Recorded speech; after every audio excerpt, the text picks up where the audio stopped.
And welcome to the Confound Millennial, starring Stirvin Michaels, and eventually at some point during this show, Ryan Diamondz, and featuring Metadad of the Deaddeads.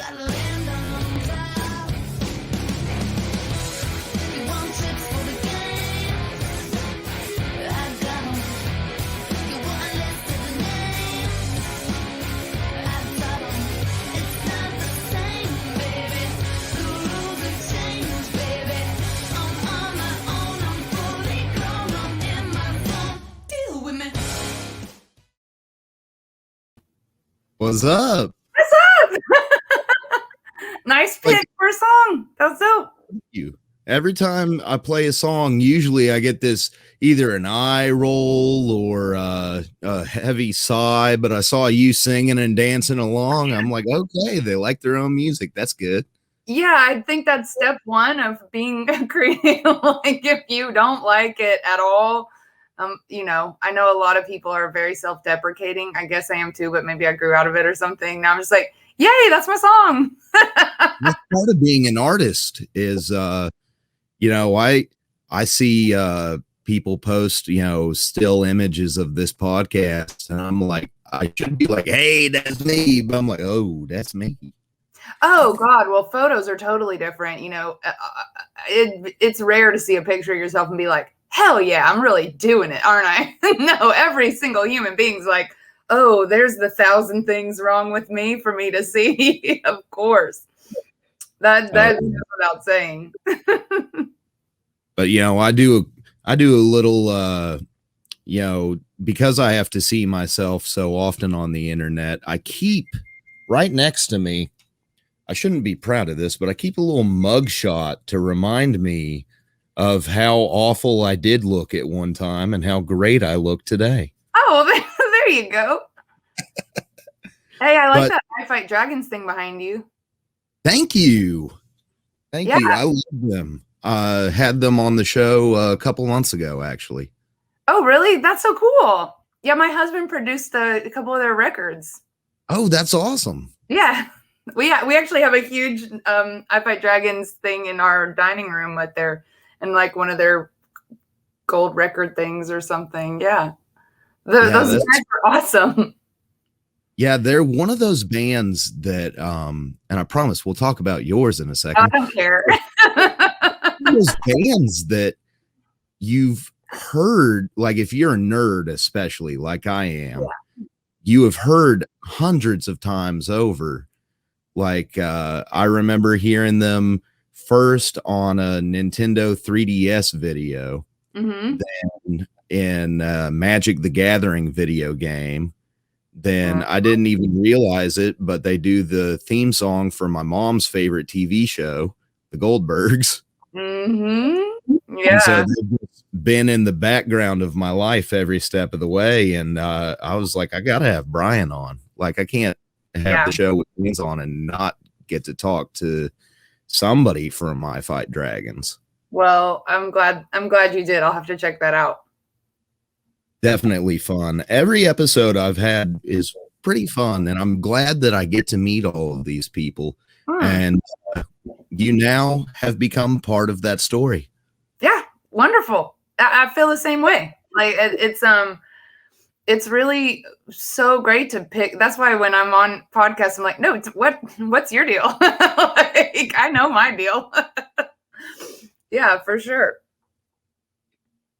But also, the thing is, I don't want to get anybody mad at me. So I do have to ask you, who are you?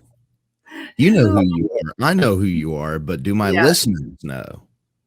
I am Metadad from the Deaddeads. My name's Letitia, and my dead name is Meta. And so all the people in the band have their own dead name, as well as all of our dedicated fan base all have their own dead names, which you'll see on Twitter or Instagram or wherever they're touting their dead name. And we're a three-piece.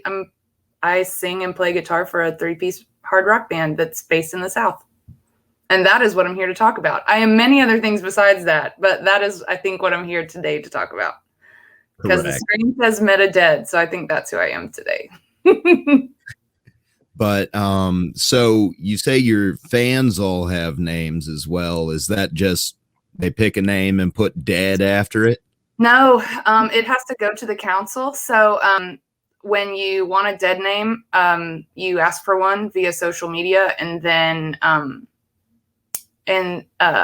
you a dead core name, and then we kind of look at their socials and things, and we make up a name for them. And no two are alike. Everyone's got a different one, and we have a giant spreadsheet of all of them. There's thousands, and it's one big happy family.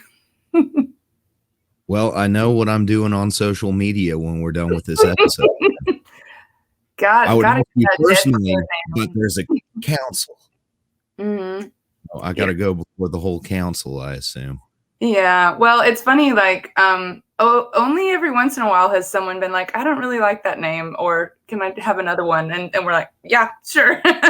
What do you want it to be? And then, but usually people, it feels really good when someone gives you a nickname, right? You'd much rather like, your friend call you like Crazy Bill than you be like, hey, I'd like you guys to call me Crazy Bill from now on. Like, it feels way better if someone gives you your nickname, I feel like. So we try to do that whenever possible. It's like Stirvin is my nickname. Yeah.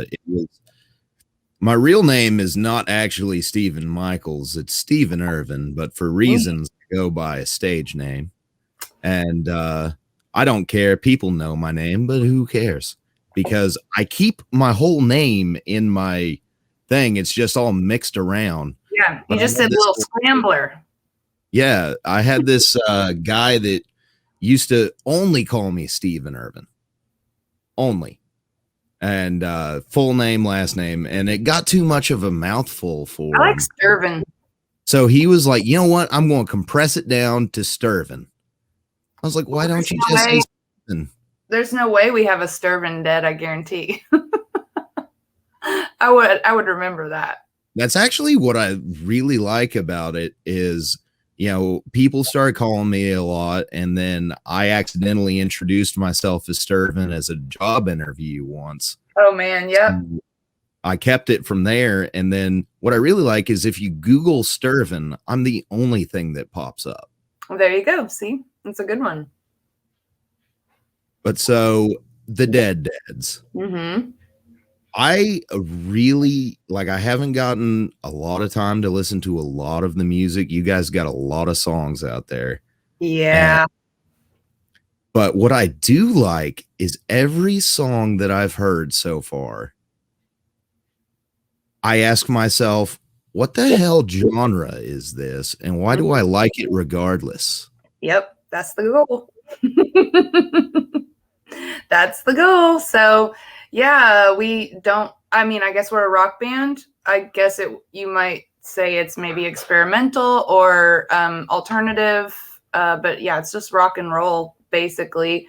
But we've never had label intervention as far as like dialing in very specifically what we're supposed to do. And so we just kind of do everything we like.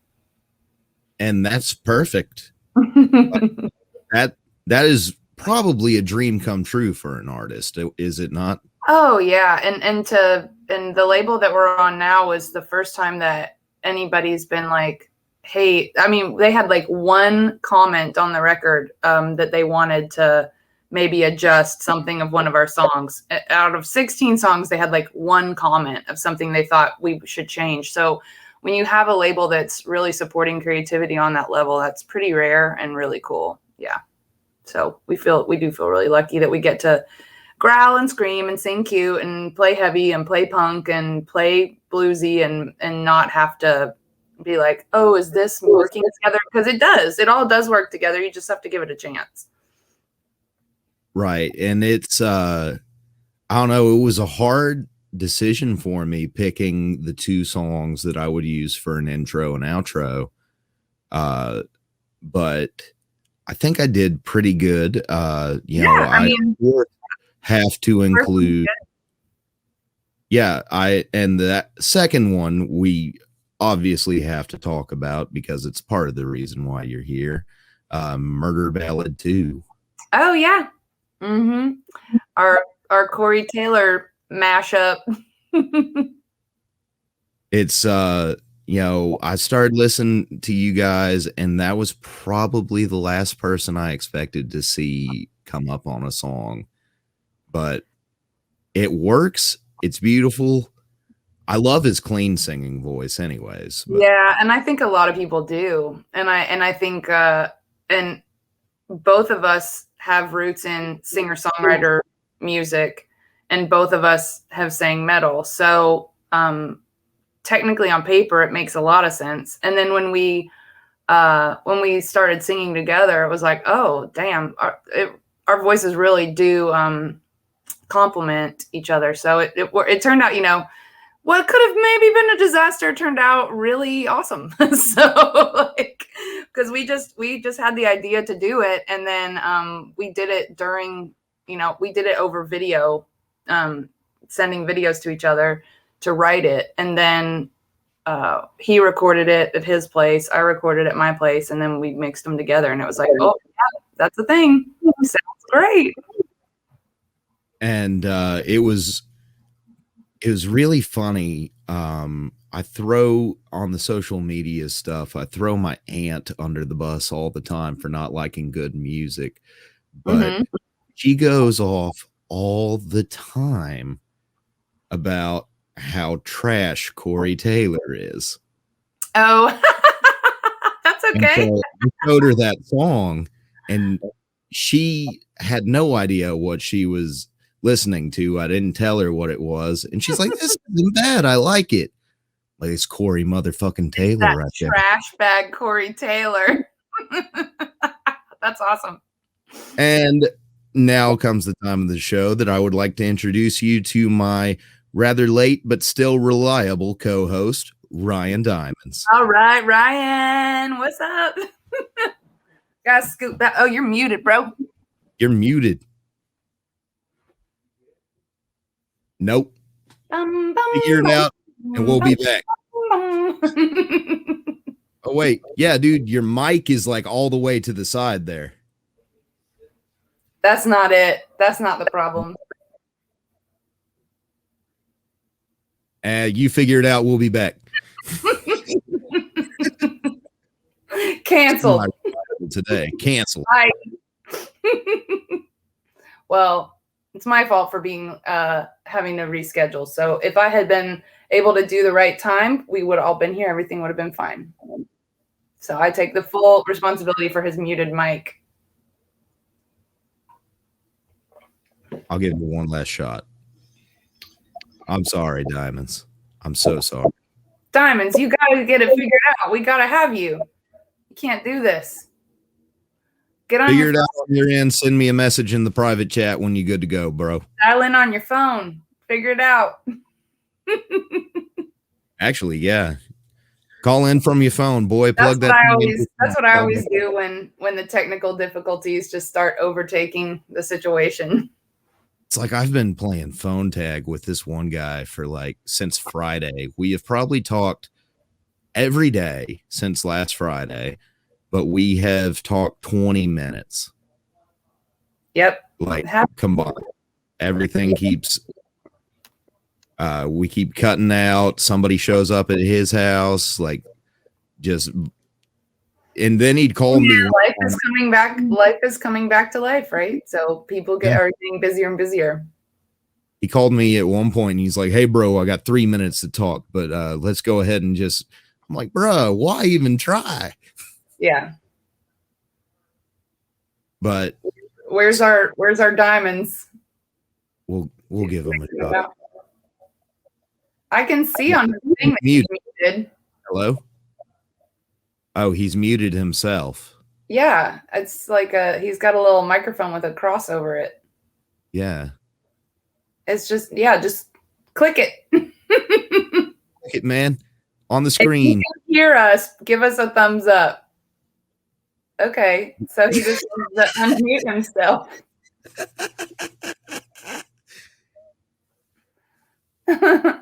And bro, I feel so bad for him right now. Bro was so excited he left work early.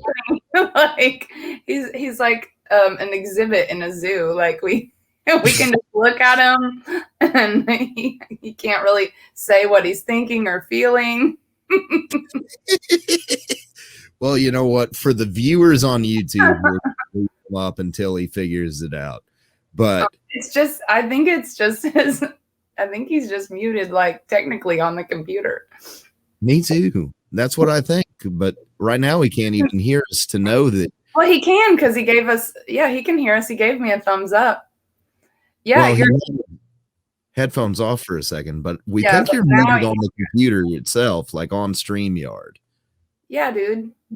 I'll take a picture and show you what's going on. Here's what's up.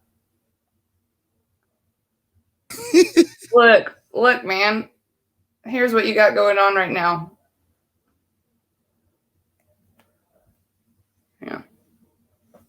Yeah. You are muted. And I can't unmute him no matter how hard. Wait, it says, can't unmute your guest. Their mic isn't connected. Ah, his mic's not connected. I'm going to cut some of this out, but I'm going to leave some of it in. I think it's wise to leave some of it because it's really funny to me. It's fun to talk to someone that can't talk back. There we go. It says your mic's connected. All right. Nope. I can't hear you. Now he's got to go into his computer settings and change his inputs. Oh, this is beautiful. I feel so bad for him though. I don't, because this happens to me all the time. So it's fun to watch someone else go through it. I'm enjoying myself. I'm having a nice time. Does your camera have a mic, bro? Can you hear me? There he is. Can you hear me? I hear noise. There he is. I hear an echo. Oh. We can't run with that, Diamondz. I'm sorry. Yep. All he can do is just listen and be sad. You can write things on a piece of paper and just hold them up if you have comments. Oh, it's just that headphone mic. It just needs to be readjusted. But yeah. Yeah. I'm sorry, Diamondz. I love you, but I think we're going to have to run the show without you, my brother. If you figure it out, come back. If you figure it out, like find a way to record on your own computer. If you figure it out. Put your headphones on and use computer audio. You got this. I'm working on it. Oh, there he is. Yeah. Is it working? Yeah. No, but you got it. I don't even know what I did. Okay, so sorry about that. All right. And we got just a little bit of noise, but we can take that out. Actually, everybody quiet on set so I get only that noise. All right, we're good. Let's do this. Awesome. I've done noisier. I'll tell you that right now. So I think it's going to be fine. That's what she said. Where were we? Yep. Murder Ballad 2. My aunt thinks Corey Taylor sucks. You guys don't, and I don't. And the song was great. Yeah. Yeah, and the wild thing is, people are we expected a full-blown like maggot attack after it, and in the YouTube comments it's just like, not my thing, but pretty awesome. Or like everybody was super nice about it.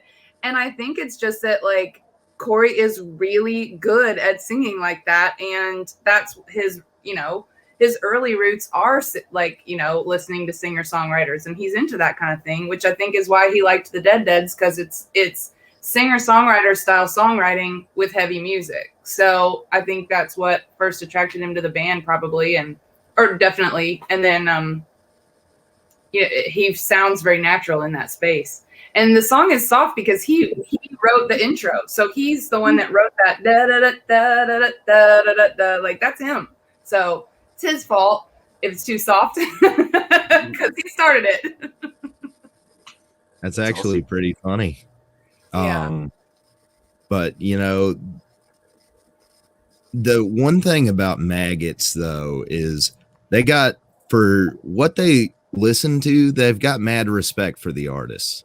Oh, hell yeah. No, I love them. I remember back in the day, like when the band first started, we had a different manager and we were trying to get on something with Slipknot, and our manager just put the fear. He's like, oh my God, their fans will eat you alive. Like, you'll never make it. Like, they're so mean to opening bands. And then I think that's just like a false idea that he had put in my head. So then, even though every Slipknot fan I've ever met is like all metal fans, freaking awesome and cool and sweet, it's like, they're not gonna like this. And then of course they were all like, yay, good job, guys. So maggot.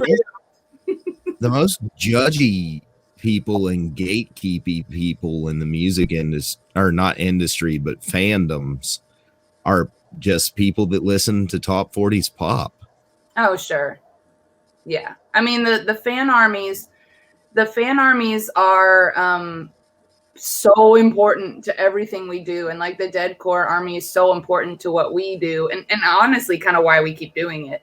And so, yeah, there's power that can be wielded for good or for evil there. So it just depends on what the culture of the band is, and the culture of the band or the artist permeates into their fan club. So if the band is cool, generally the fan club is going to be pretty cool too.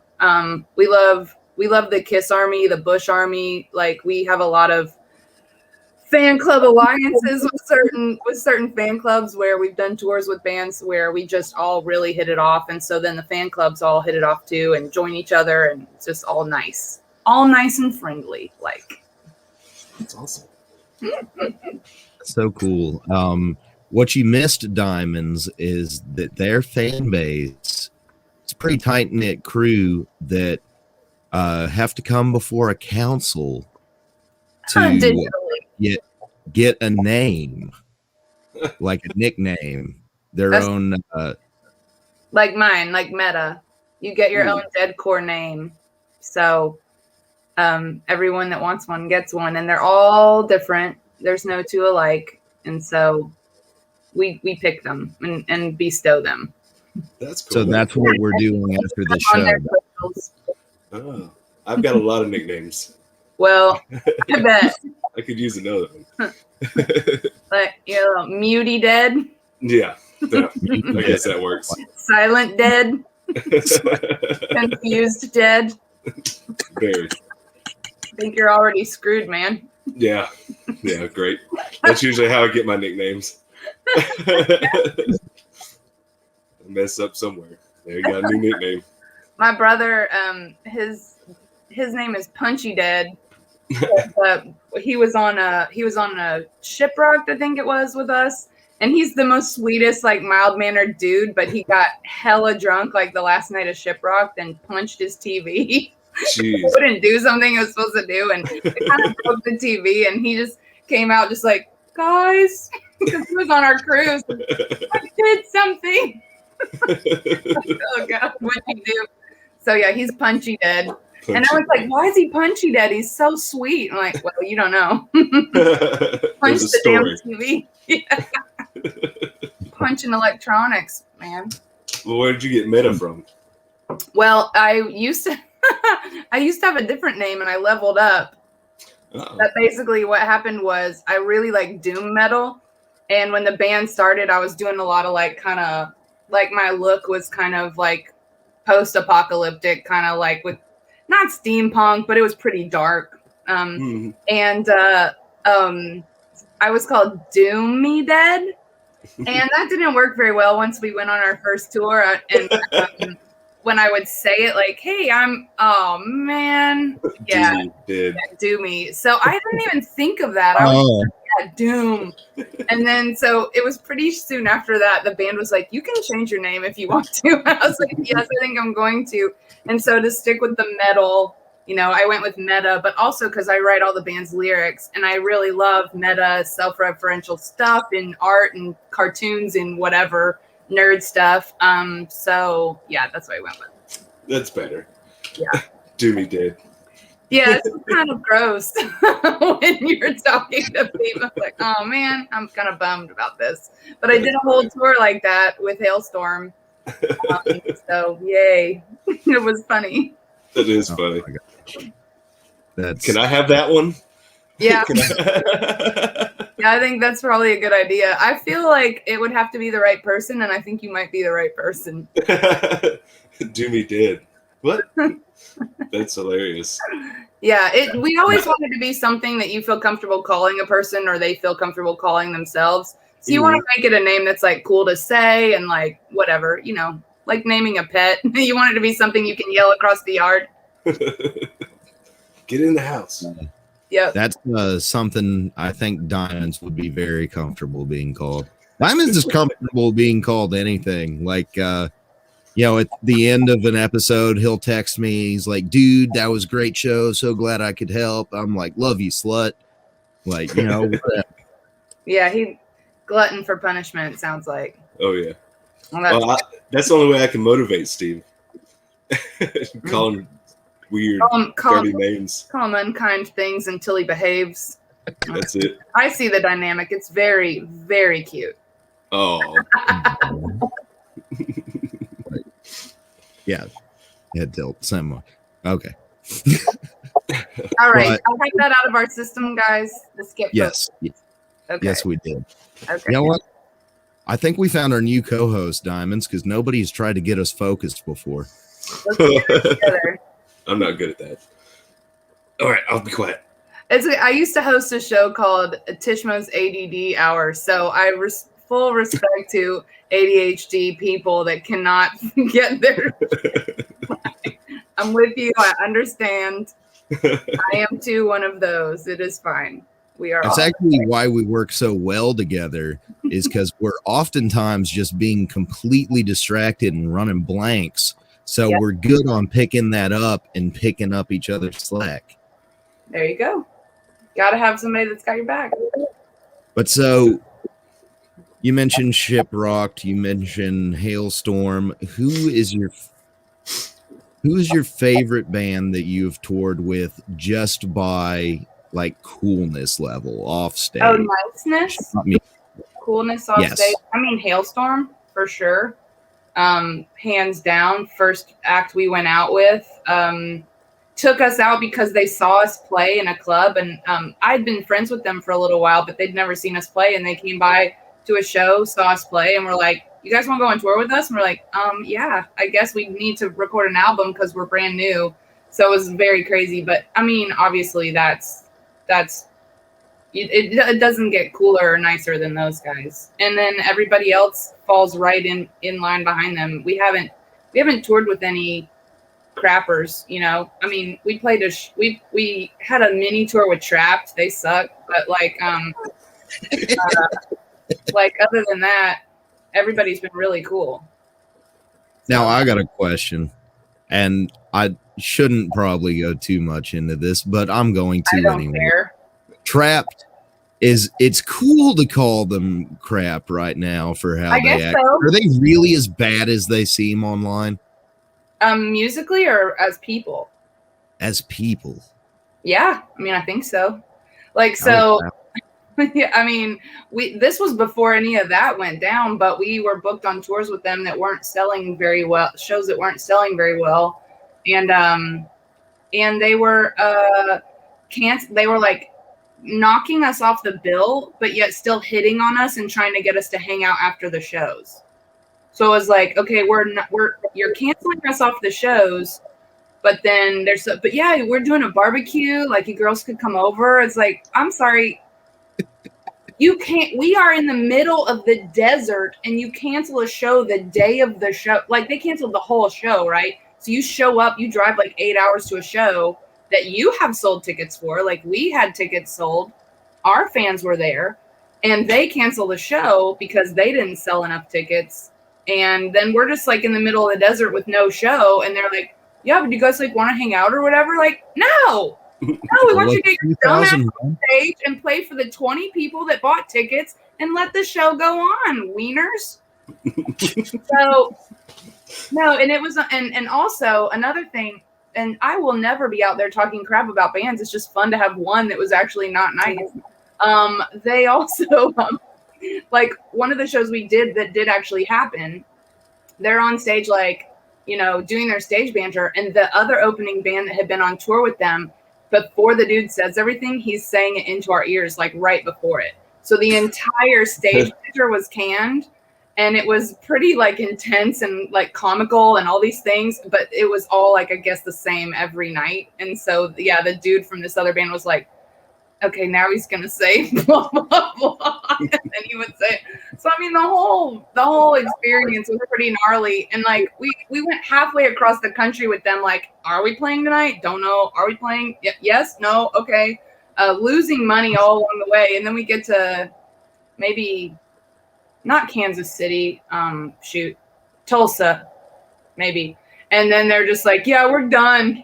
Like, okay, we're going home then, I guess. So we just like drove our ass home. Wait, just mid-tour, they're just like, yeah, well, let's call it quits. Yeah, it just wasn't selling, I guess, on their end. Well, you know, we're a baby band, so 20, 30 tickets for us at that time was really good.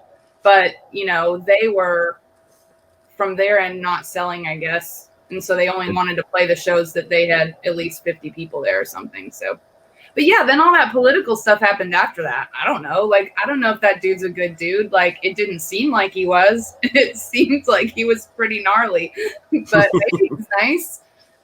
He doesn't seem nice online. He seems pretty awful. Like, maybe that's for fun and publicity. I don't know. I hope he's nice to his grandma. All time. I don't know. Could be. Another funny thing about that is when we got booked that tour, I thought it was Taproot. I got Taproot and Trapped mixed up, and I was all pumped on going out with Taproot because I was like, this song is a poem to myself. It helps me to live. You know that song? Ooh. Taproot.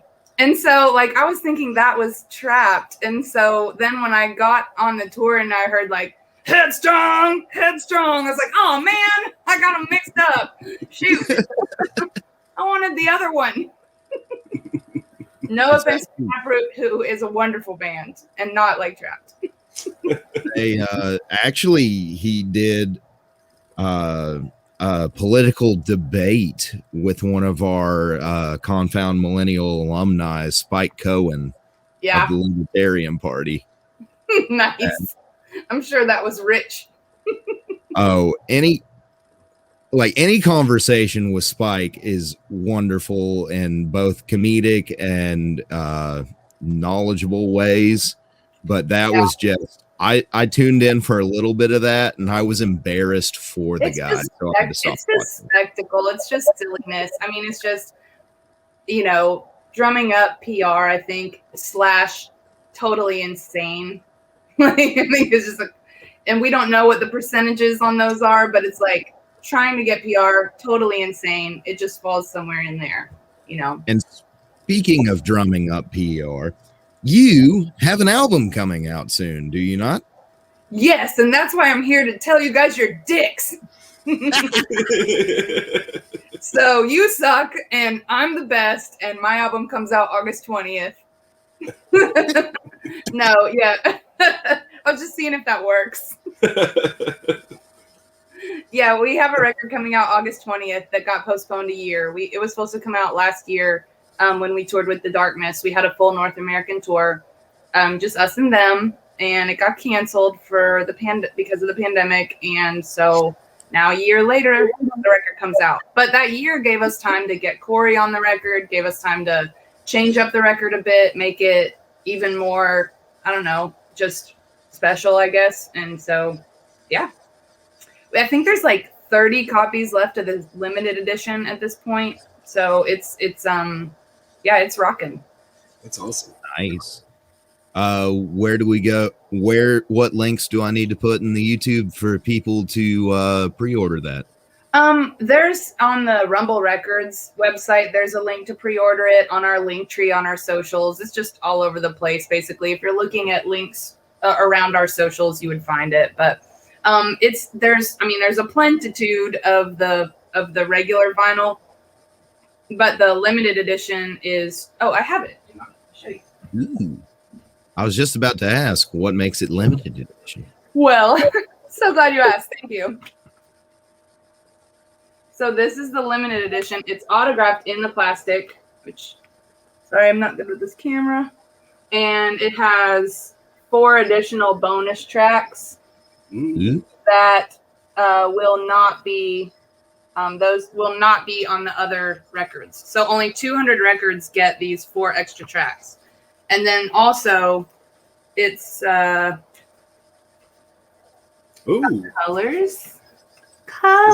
So that's the bonus side. And then very Did I see Golden Showers on there? Yes. So that's a song that's not going to be. There's 4 songs: Wounded Without Wounds, Golden Showers, Hearsay, and what it is. And those 4 songs are not. They're not even listed on the record. See, it's just side A, B, C, and those 4 songs are just on side D on these 200. Oh, so I'm not saying they won't ever go digital, but I don't expect them to.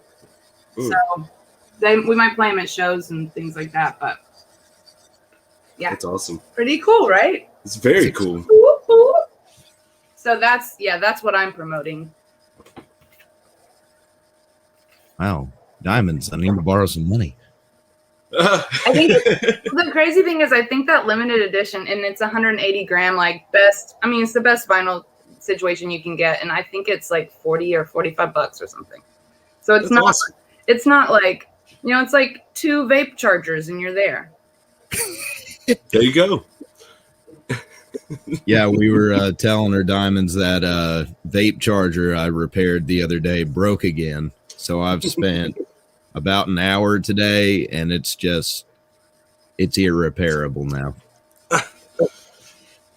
That stinks, man. I can't give you any more money. I'm not asking for money, Diamondz. Not on a podcast, at least. At least let us make it toward after. Yeah, keep that in the side combo, guys. We got a private chat on here for a reason, Diamondz. Yeah. Yeah. I'm definitely gonna get that record. Do it like that. Mm-hmm. I'm gonna order it now. I'm looking it up. That's how you do it. That's how you do it. In the chat. Privately. That's how you my screen's full size. Oh, I see. Why you screen? Oh, that's why he could read the record. I can't have it full size because I got all these extra things going on being the host. Yep. And I was like, how in the hell did he read that? Yep. Yeah, that was I was kind of swooping it by pretty fast, but I'm always looking. Yeah. Observant Diamondz. That's me. Observant. Gotta be.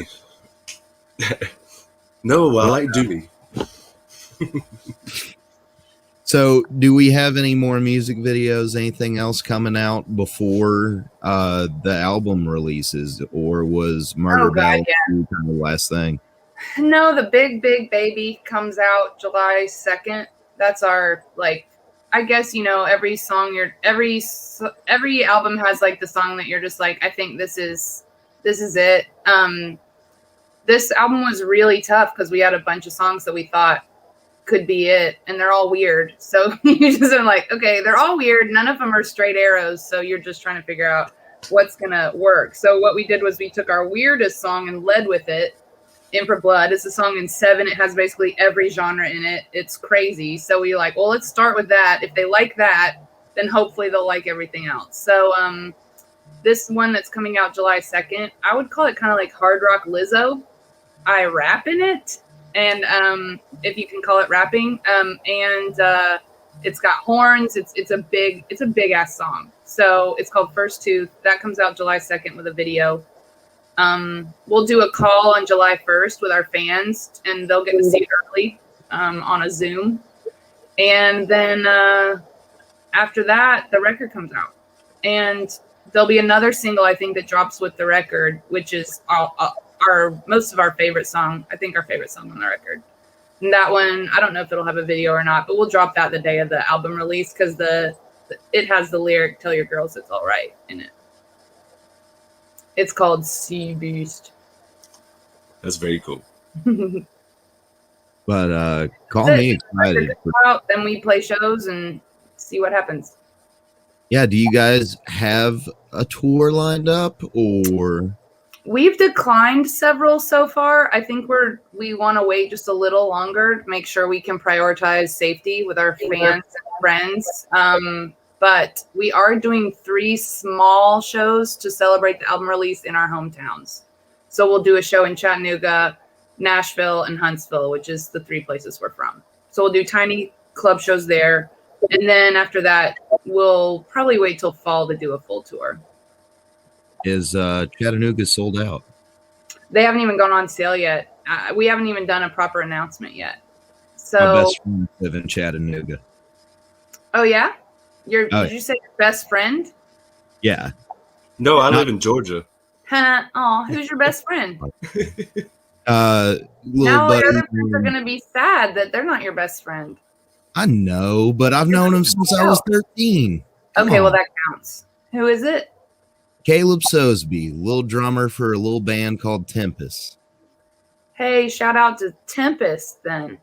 That's awesome. He plays there in Chattanooga all the time, and I was born and raised there.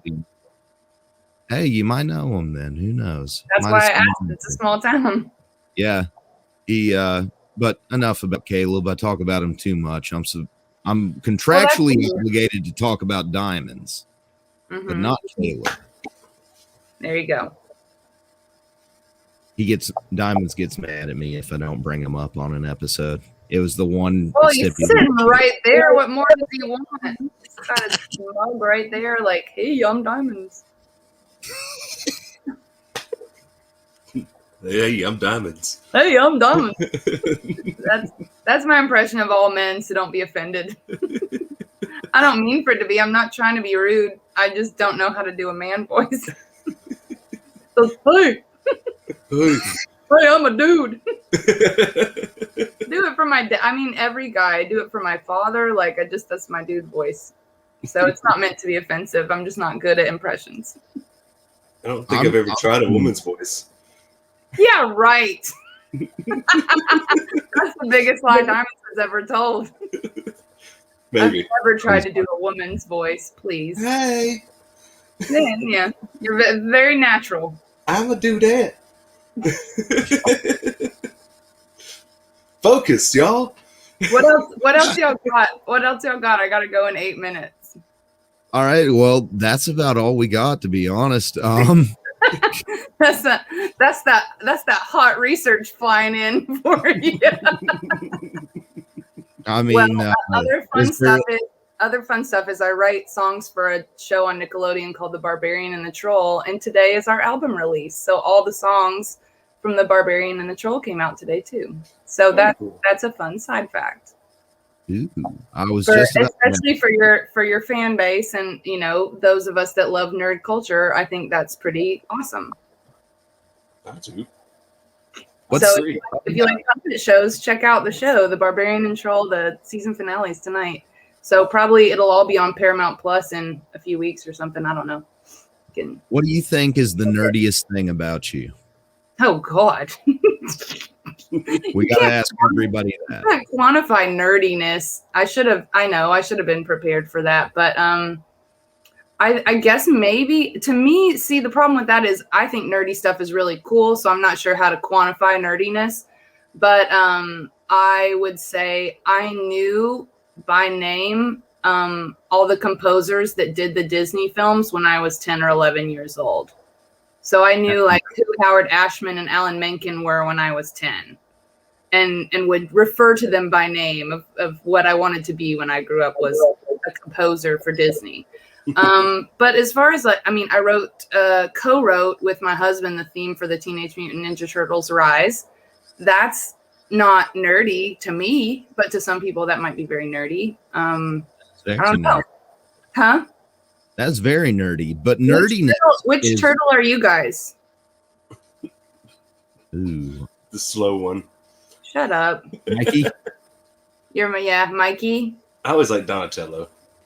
I always thought I was a Leo, but after I watched the Rise series, I think I changed over to Donatello myself. Yeah. Purple's my favorite color. I love the Ninja Turtles, but my favorite character was always Casey Jones. Oh Ooh. man, you're gonna like the movie then that's coming out. Netflix is doing an animated feature on the turtles. It's gonna be Casey Jones centric, Very cool. I think. Spoiler alert. I'm rock steady.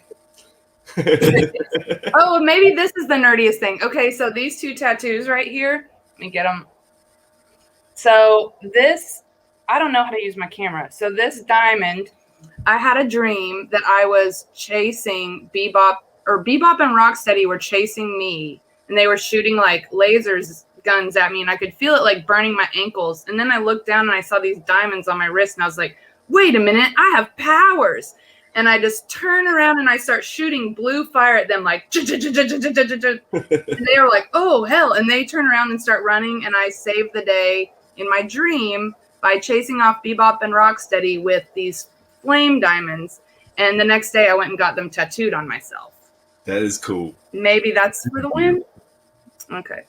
We'll give it to you. That's nerdiness for the win. But check out their album when it comes out. Pre-order it. All the links are in the description. And as always, this has been the Confound Millennial, starring Steven Stirvin Michaels, Ryan Diamondz, and featuring Metadad of the Dead Dead.